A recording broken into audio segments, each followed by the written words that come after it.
Leksjon 1. Sikkerhetssaker. Hei Anna, jeg så på overnattingssteder for turen vår, og jeg la merke til at noen steder tilbyr sikkerhet døgnet rundt. Hei John, det høres betryggende ut. Å ha 24. juli sikkerhet kan virkelig forbedre sikkerheten, spesielt i ukjente områder. Nøyaktig. Det gir trygghet å vite at eiendelene dine er sikre. Har du noen gang bodd på et sted med slike funksjoner? Ja, det har jeg. Det var en flott opplevelse. Jeg følte meg mye tryggere ved å la bagasjen være uten tilsyn mens jeg utforsket byen. Det er en stor fordel. Jeg bekymrer meg ofte for bagasjen min på hoteller. Å vite at det er konstant overvåking gjør en stor forskjell. Absolutt. I tillegg kan det avskrekke potensielt tyveri, noe som alltid er en bekymring når du reiser. Det er fint å ha det ekstra beskyttelseslaget. Høyre. Jeg synes også det er viktig å lese anmeldelser om sikkerhetstiltakene. Å høre fra andre gjester kan gi verdifull innsikt. Flott poeng. Anmeldelser kan fremheve om sikkerheten er effektiv og hvordan gjestene følte seg under oppholdet. Fant du noen gode alternativer? Ja, jeg fant et par hoteller med utmerkede anmeldelser på sikkerhetsfunksjonene deres, pluss at de har safe på rommene. Det er perfekt. Det er viktig å ha en safe for verdisaker. Det er fint å vite at du kan sikre viktige gjenstander. Definitivt. Jeg setter også pris på steder som har god belysning rundt eiendommen. Det gjør det tryggere å gå tilbake om natten. Sikkert. Tilstrekkelig belysning er avgjørende for sikkerheten. Det handler om å skape et behagelig miljø for gjestene. Nøyaktig. Jeg tror sikkerhet er en av de aspektene som virkelig kan forbedre en reiseopplevelse. Det lar deg nyte turen uten konstant bekymring. Leksjon 2. Pet Paradise. Hei Anna, jeg tenkte på å få et kjæledyr snart. Jeg har sett på hva jeg trenger å kjøpe. Hei John, det er spennende. Kjæledyr kan gi så mye glede til livene våre. Har du bestemt deg for hva slags kjæledyr du vil ha? Jeg lener meg til en hund, men jeg elsker også katter. Det er en tøff avgjørelse. Hva synes du? Begge er gode alternativer. Hunder er veldig lojale og lekne, mens katter kan være mer selvstendige. Det avhenger virkelig av livsstilen din. Det er sant. Jeg har en travel timeplan, så kanskje en katt ville være lettere å ta vare på. Men hunder er så morsomme å gå med på tur. Nøyaktig. Hvis du vil ha en hund, kan du vurdere raser som er mer tilpasningsdyktige til travle liv. Noen er helt fornøyd med kortere turer. God idé.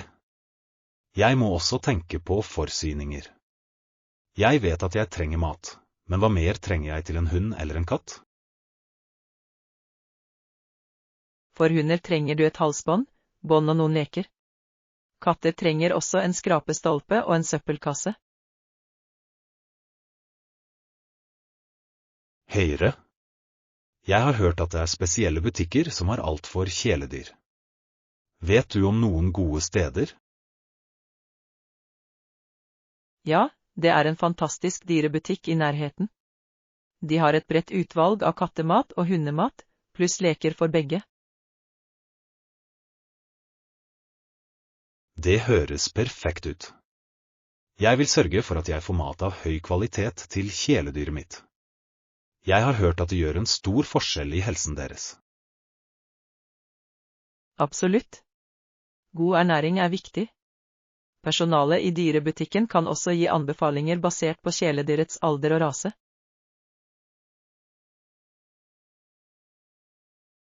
Det er nyttig å vite. Jeg vil definitivt spørre om råd. Jeg vil være sikker på at jeg er godt forberedt før jeg tar med et kjæledyr hjem. Det er en flott tilnærming. Det er viktig å skape et trygt og komfortabelt miljø for din nye lodne venn. Nøyaktig. Jeg kan ikke vente med å starte denne reisen. Å ha et kjæledyr vil være et fantastisk tillegg til livet mitt. Leksjon 3. Dyrekjøp. God morgen, Anna. Jeg tenkte bare på alle forsyningene jeg trenger til et kjæledyr. Hva synes du jeg bør få? Hei John, det er et flott tema. Hvis du skaffer deg en hund eller en katt, er det så mange ting du trenger. Jeg vet. For en hund har jeg hørt at jeg trenger mat, et halsbånd og noen leker. Hva med katter? For katter trenger du også mat, en skrapestolpe og en søppelkasse. Det er mange alternativer tilgjengelig i dyrebutikker. Det gir mening. Jeg vil være sikker på at jeg får riktig mat til det kjæledyret jeg velger. Definitivt. Du kan finne forskjellige typer kattemat og hundemat basert på deres alder og kostholdsbehov. Jeg vil også ha noen morsomme leker. Hva slags leker anbefaler du for hunder og katter? Det er så mange alternativer. Hunder elsker tiggeleker, mens katter liker fjærstaver og baller. Interaktive leker kan holde dem underholdt i timevis. De høres morsomme ut.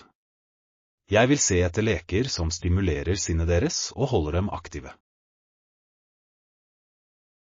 Det er et smart trekk. Det er viktig å holde kjæledyr engasjert, spesielt hvis du er opptatt. Det hjelper dem å holde seg glade og sunne. Jeg kan se hvordan det ville være viktig. Jeg skal lage en liste over alt jeg trenger før jeg skal handle. Flott idé.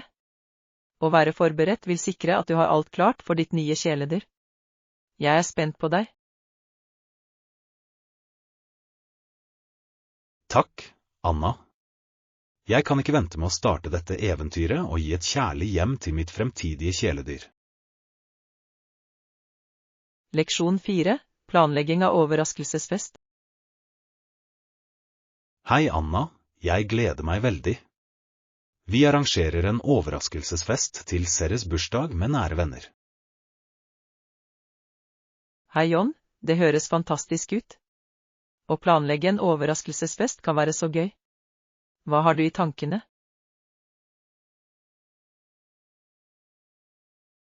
Vi vurderer å arrangere det hos meg.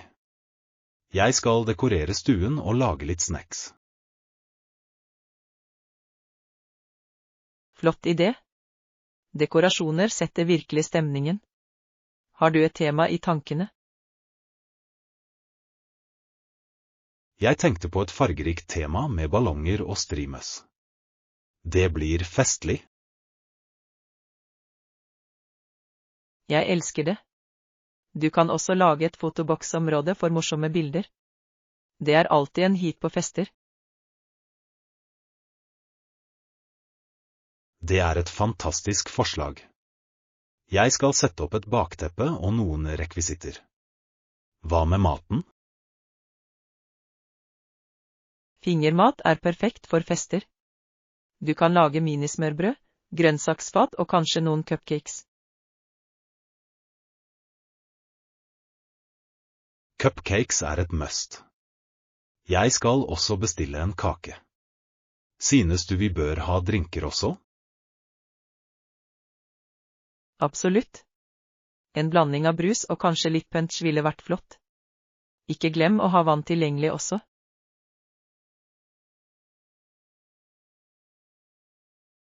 Godt poeng. Jeg skal sørge for å holde det enkelt. Har du tenkt på hvordan vi skal få Sara til festen uten å ødelegge overraskelsen? Ja. Vi kan be henne komme over for en uformell hanget. Jeg holder henne opptatt mens alle stiller opp. Perfekt. Jeg skal sørge for at alle kommer før hun kommer hit. Dette kommer til å bli så gøy. Det blir det virkelig. Å se reaksjonen hennes når hun går inn vil være uvurderlig. La oss gjøre det til en minneverdig dag for henne. Avtalt. Jeg ser virkelig frem til det. Det kommer til å bli en fantastisk feiring. Leksjon 5. Læring med Mr. Parker. Hei, Anna. Jeg hørte at Mr. Parker lærer barna om bokstaver på en veldig morsom måte. Hei, John. Ja. Han har en unik tilnærming som gjør læring morsomt for hvert barn. Det er flott å høre. Hvordan holder han oppmerksomheten deres? Han bruker sanger og spill relatert til alfabetet. Barna elsker å synge med og delta i aktivitetene. Høres effektivt ut. Å engasjere barna gjennom musikk og lek kan virkelig hjelpe dem å huske bedre. Nøyaktig. Han oppfordrer dem også til å rope tilbake bokstavene når han stiller spørsmål, noe som gjør det interaktivt. Det er en smart teknikk. Det bidrar til å styrke læringen deres og holder dem aktive. Ja, og Mr. Parker inkorporerer ofte historiefortelling, som fengsler fantasien deres mens de lærer bokstaver. Jeg elsker det. Historier kan gjøre leksjonene mye mer relaterte og minneverdige for barn. Definitivt. Det er fantastisk å se hvor begeistret de blir når de gjenkjenner bokstaver i favoritthistoriene sine. Det er en fin måte å bygge opp selvtilliten deres på. Tror du denne metoden hjelper med deres generelle læring? Absolutt. Det legger et sterkt grunnlag for lesing og skriving. Dessuten liker barna å komme på timen. Det er det som betyr mest. Et positivt læringsmiljø kan utgjøre hele forskjellen for unge elever. Sikkert. Jeg tror flere lærere burde ta i bruk kreative metoder som Mr. Parkers for å inspirere elevene. Jeg kunne ikke vært mer enig. Det handler om å gjøre læring morsom og engasjerende for alle. Leksjon 6. Effekten av alkohol. Hei, Anna. Jeg har lest om hvordan alkohol påvirker folks oppførsel. Det er fascinerende, men også bekymringsfullt. Hei, John. Det er det virkelig. Noen mennesker blir aggressive eller deprimerte når de drikker. Har du lagt merke til det? Ja, det har jeg. Det er interessant hvordan alkohol kan endre noens humør så drastisk. Hva tror du forårsaker det? Jeg tror det har mye å gjøre med hvordan alkohol påvirker hjernen. Det kan redusere hemninger, og få folk til å handle mer enn de normalt ville gjort. Det gir mening. Jeg har sett venner bli for emosjonelle eller til og med fiendtlige etter noen drinker. Det er overraskende å være vitne til. Absolutt. Det er som en bryter snur seg. Noen mennesker kan føle seg glade i begynnelsen, men så kan det bli sinne eller tristhet ganske raskt.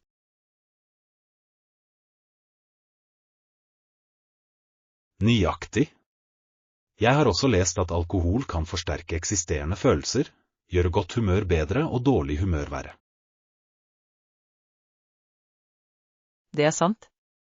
Det er viktig å være klar over hvordan alkohol kan påvirke følelser. Noen mennesker innser kanskje ikke engang hvordan det påvirker dem. Høyre. Jeg tror opplæring om alkohols effekter er viktig, spesielt for unge mennesker som akkurat har begynt å drikke. Definitivt. Å forstå konsekvensene kan hjelpe dem til å ta bedre valg. Det handler om måtehold og bevissthet. Sikkert. Jeg har også hørt at noen mennesker blir aggressive når de drikker, noe som kan føre til alvorlige problemer.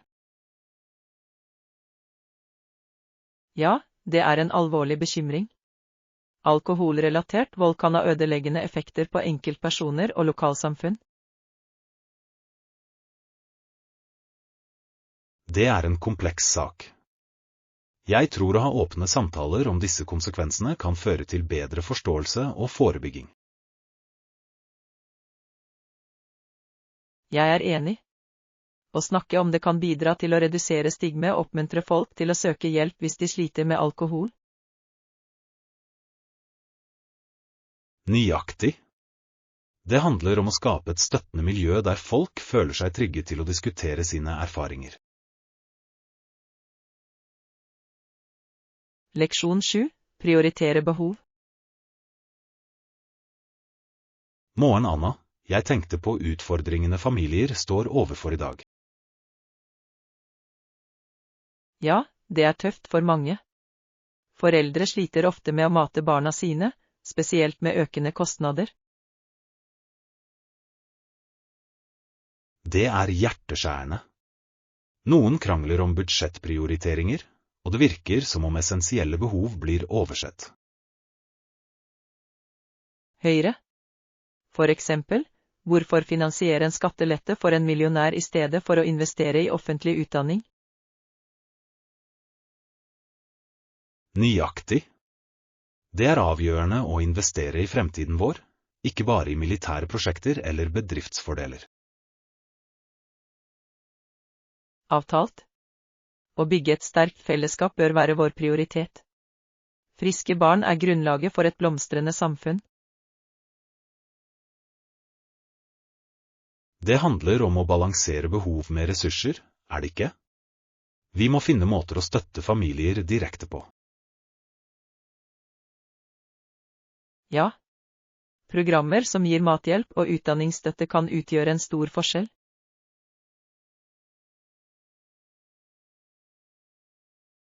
Og hva med helsevesenet? Mange familier sliter også med å ha råd til medisinsk behandling. Absolutt. Tilgang til rimelig helsehjelp er avgjørende for generell velvære. Det virker som det må være en bredere samtale om hvordan vi fordeler ressursene våre. Definitivt. Vi bør fokusere på løsninger som hjelper alle til å trives, ikke bare noen få utvalgte. Det er inspirerende å tenke på hva vi kunne oppnå hvis vi prioriterte behovene til alle innbyggere. Leksjon 8. Lage mat sammen. Hei, Anna. Jeg har tenkt at det vil være morsomt å lage mat sammen denne helgen. Hei, John. Det høres ut som en god idé. Matlaging kan være så gøy, spesielt med en venn. Nøyaktig. I tillegg kan vi prøve ut nye oppskrifter. Har du noen retter i tankene du vil lage? Jeg tenkte på å lage hjemmelage pasta. Det er litt av en prosess, men det er så givende. Hjemmelage pasta høres deilig ut.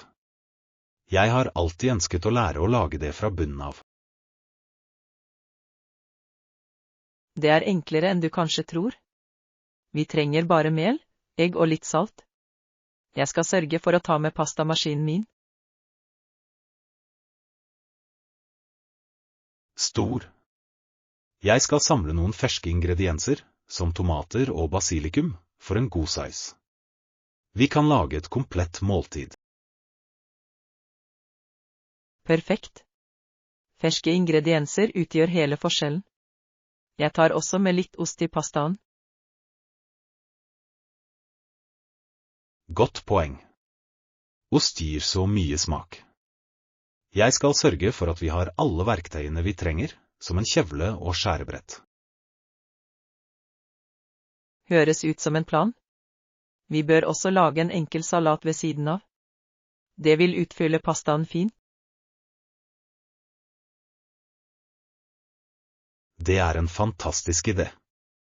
En frisk salat vil balansere måltidet. Hva slags dressing foretrekker du?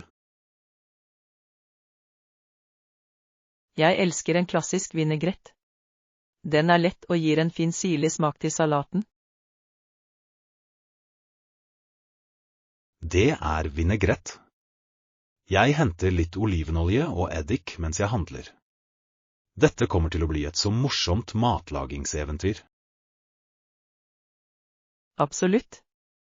Jeg gleder meg til å se hvordan måltidet vårt blir. Det blir flott å nyte deilig mat vi har laget selv.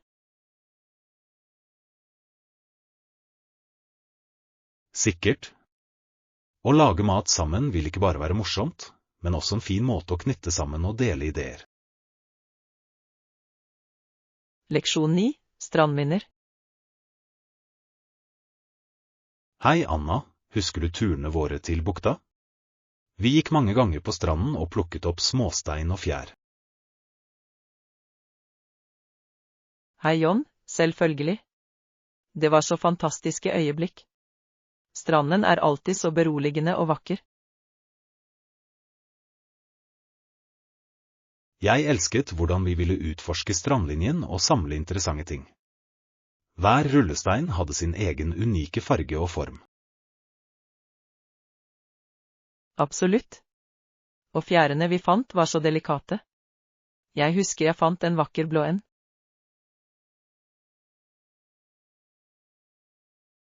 Ja. Naturen har så mye å tilby. Det er utrolig hvordan hver tur ville avsløre noe nytt og spesielt. Jeg er enig. Det er som en skattejakt hver gang. Har du noen gang funnet noe spesielt minneverdig? Jeg fant en gang et lite stykke sjøglass. Den var glatt og hadde en nydelig grønn farge. Jeg har den fortsatt hjemme. Det er et så fint minne. Jeg elsker hvordan de små funnene kan minne oss om eventyrene våre. Nøyaktig. Disse minnene er dyrebare. Jeg tror vi bør planlegge en ny tur til stranden snart. Det høres flott ut. Vi kan utforske nye områder og se hva vi kan oppdage denne gangen. Ja. Jeg er spent på å se hvilke skatter som venter oss. I tillegg blir det deilig å slappe av ved vannet igjen. Sikkert. Vi kan ta med en piknik og nyte dagen. Det vil være en perfekt måte å slappe av og ta igjen. Definitivt. Jeg kan ikke vente på vårt neste strandeventyr. Det blir nok et fantastisk minne å legge til samlingen vår. Leksjon 10. Kreativ fantasi. Hei Anna, har du noen gang prøvd å skrive dine egne historier? Hei John, egentlig ikke, men jeg tror det ville vært gøy. Hvorfor spør du? Jeg tenkte bare på hvor mye vi kunne skape hvis vi lar fantasien løpe løps. Jeg kunne bruke hele dagen på å lage fantasiverdener. Det høres fantastisk ut. Hva slags historier ser du vanligvis for deg? Noen ganger tenker jeg på eventyr med drager og riddere. Andre ganger ser jeg for meg futuristiske verdener med flygende biler. Hva med deg? Jeg tror jeg kunne tenkt meg å skrive om magiske skoger hvor dyr kan snakke. Det ville vært som et eventyr. Det er en god idé. Du kan ha en snakkende rev som hovedperson. Hva skulle revens navn være? Kanskje noe sånt som Felix. Han kunne reise på reise for å finne en skjult skatt. Hyggelig. Og han kunne møte forskjellige skapninger underveis, som en klok ugle eller en gretten bjørn. Ja, og hver av dem Det kunne er gi ham en vakker ledetråder for å vri. finne skatten.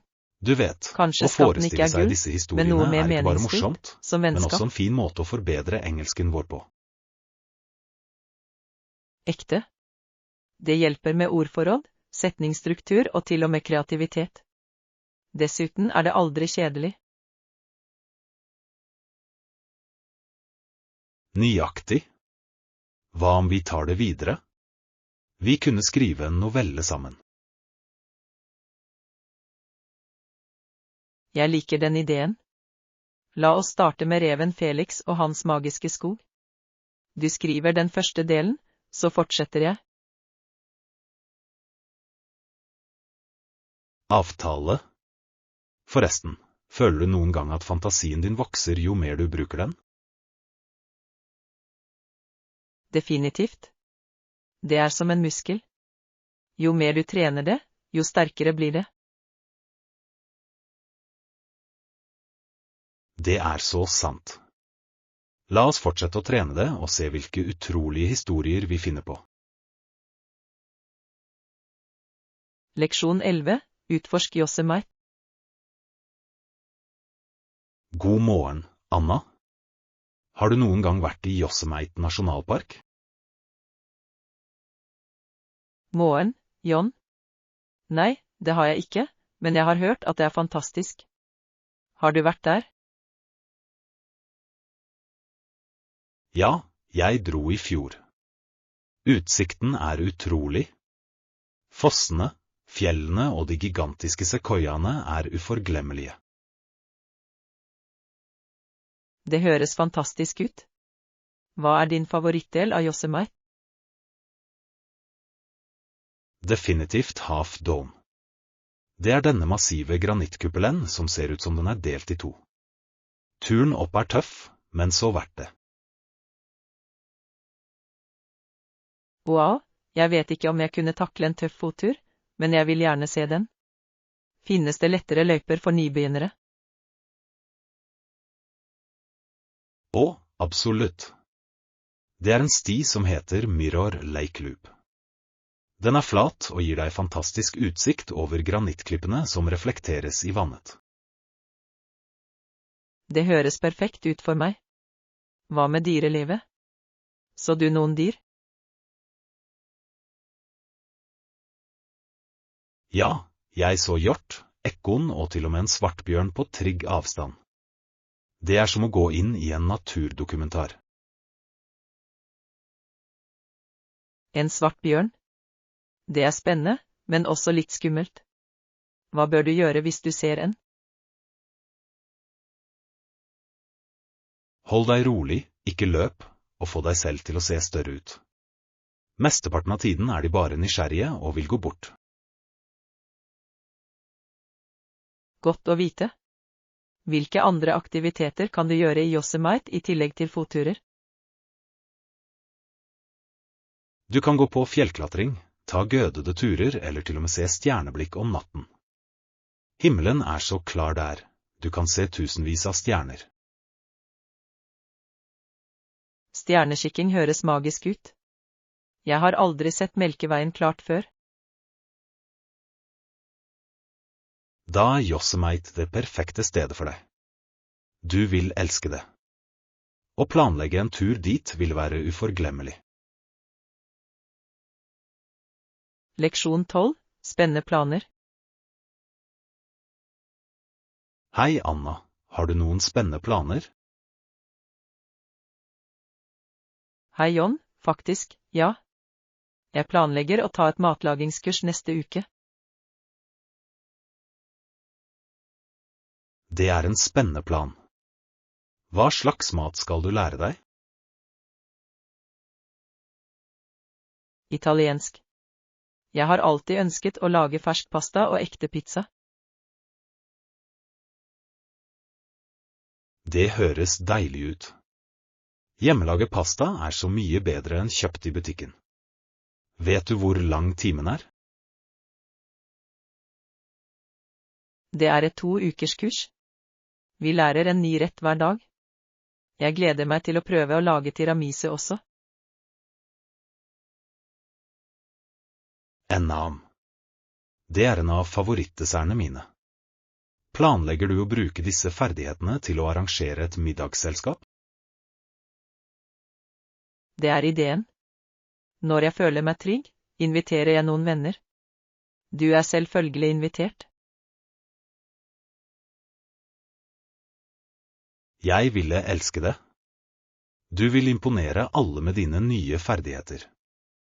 Trenger du forresten ta med egne ingredienser til timen?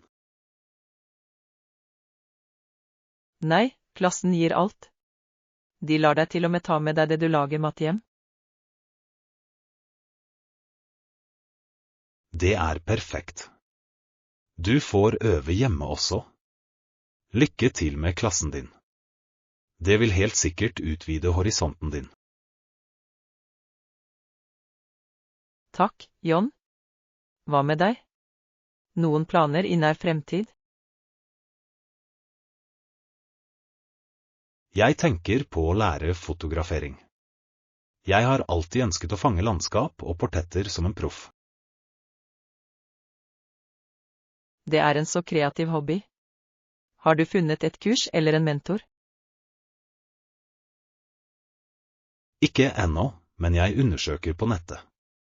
Jeg vil ha noe som passer timeplanen min og som er nybegynnervennlig.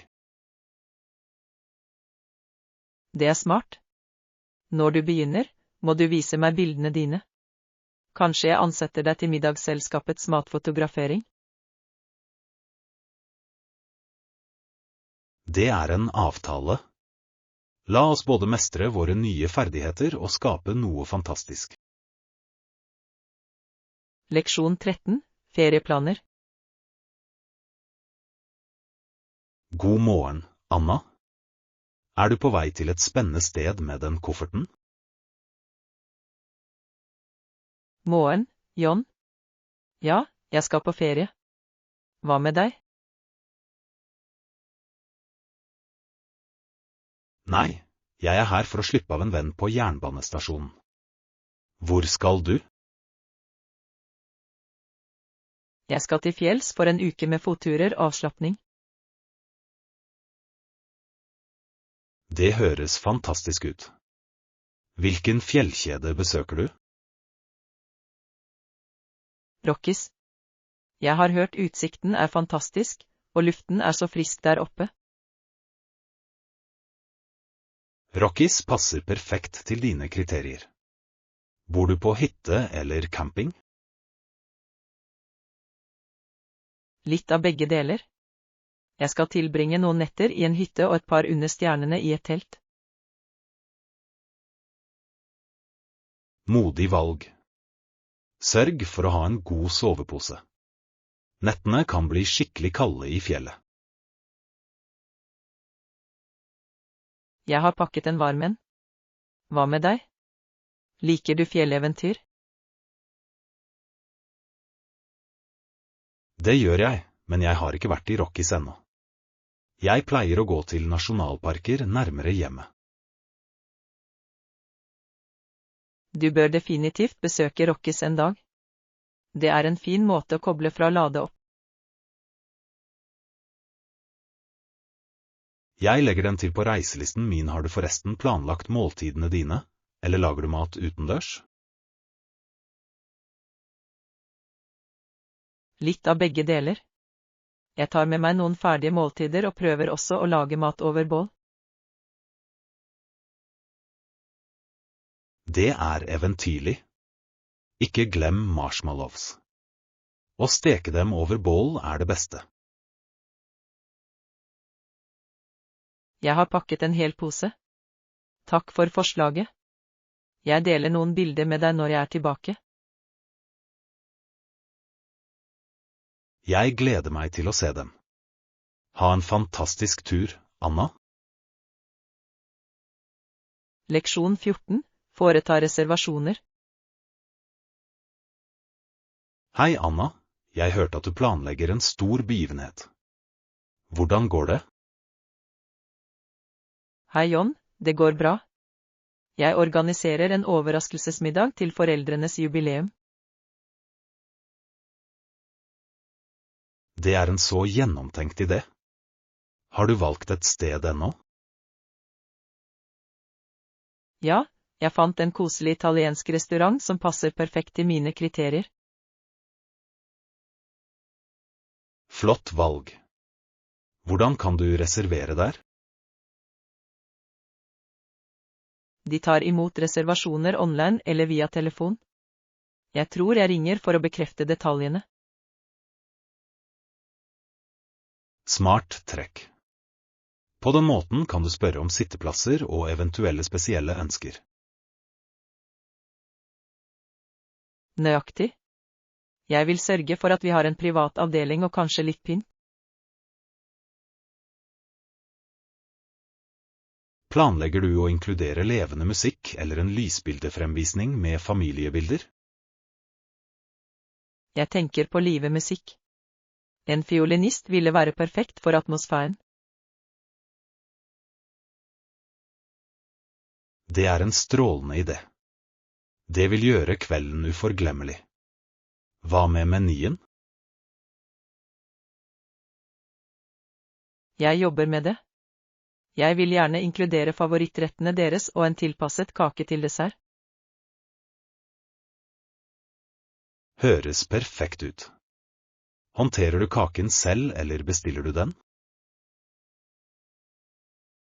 Jeg bestiller den fra favorittbakeriet deres. Jeg får den levert til restauranten. Det er en solid plan. Foreldrene dine vil bli så rørt av all innsatsen du legger ned. Jeg håper det. Det er deres 30-årsjubileum, så jeg vil at alt skal være perfekt.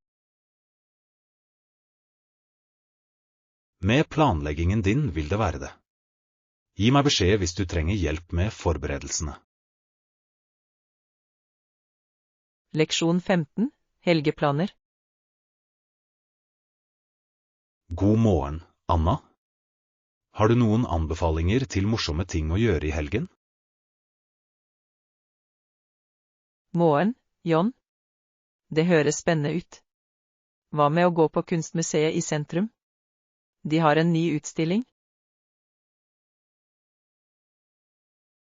Det er en god idé.